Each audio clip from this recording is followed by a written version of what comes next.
Today, I'd like to share some of my favorite apps and websites for learning and teaching languages. And then someone who speaks 5 languages and has been teaching English and Turkish for more than 10 years, I've tried dozens of different platforms, apps and websites over the years. Some of them were useful, some of them were a waste of time and money. But today I want to show you the tools that actually use myself and with my students, and they're working. Let's get started.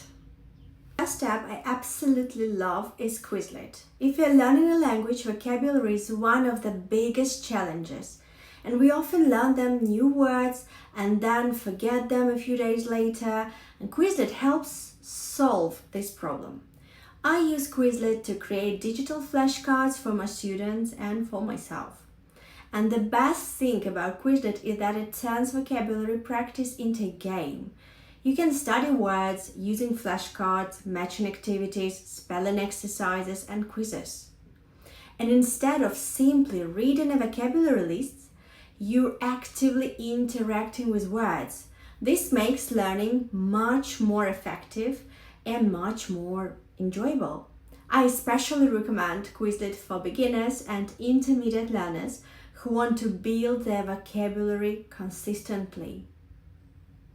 The second website I use almost every day is WordWall. If you're a teacher, you'll probably love this one. And if you're a student, it's also a fantastic way to practice vocabulary and grammar. WordWall allows you to create interactive games in just a few minutes. And you can make matching games, quizzes, random wheels, speaking activities, memory games, and much more. I use WordWall in both group lessons and one-to-one classes. And my younger students especially enjoy this app because they don't feel like they're studying. They feel like they're playing, they feel they're having fun, and when students are having fun, they're actually learning more than they realize. Now let's talk about one of my favorite teaching tools, Miro. Miro is an interactive online whiteboard. I've been using it for years to create beautiful, organized and interactive lessons. Instead of sharing a boring document or presentation, I can build an entire lesson on one board. I add vocabulary, grammar, explanations, videos, images, speaking tasks, games and homework, all in one place. My students can write directly on the board, move objects around, complete activities, and collaborate in real time. And it makes online lessons much more engaging and interactive. If you're a teacher who works online, I highly recommend giving Miro a try. Another website that I absolutely love is Games to Learn English. The name says it all.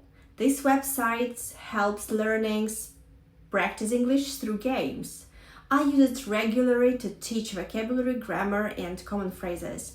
The best game is for irregular verbs. What I really like about this platform is that students don't feel overwhelmed. The activities are simple, visual, and engaging. It's perfect for children, teenagers, and adults who want to review grammar in a more relaxed way. I use it in group classes, individual lessons, and sometimes even for my own language practice. Learning through games can be surprisingly effective.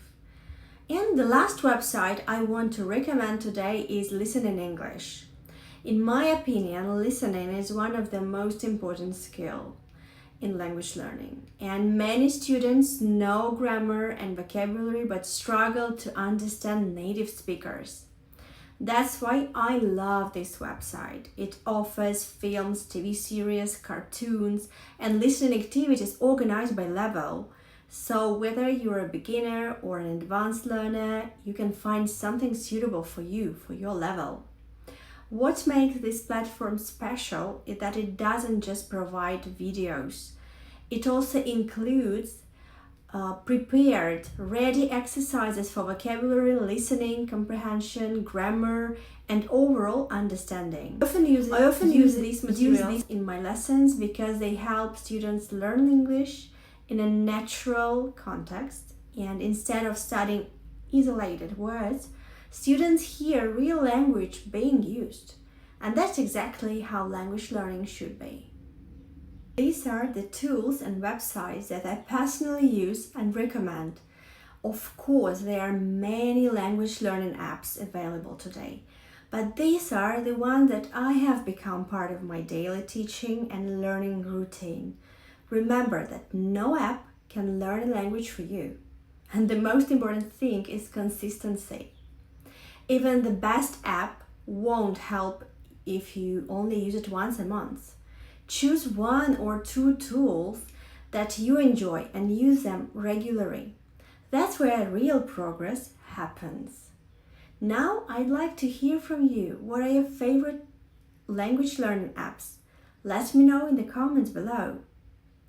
And if you enjoyed this video, if it was useful for you, don't forget to like, subscribe, and join me for more language learning tips. See you next video.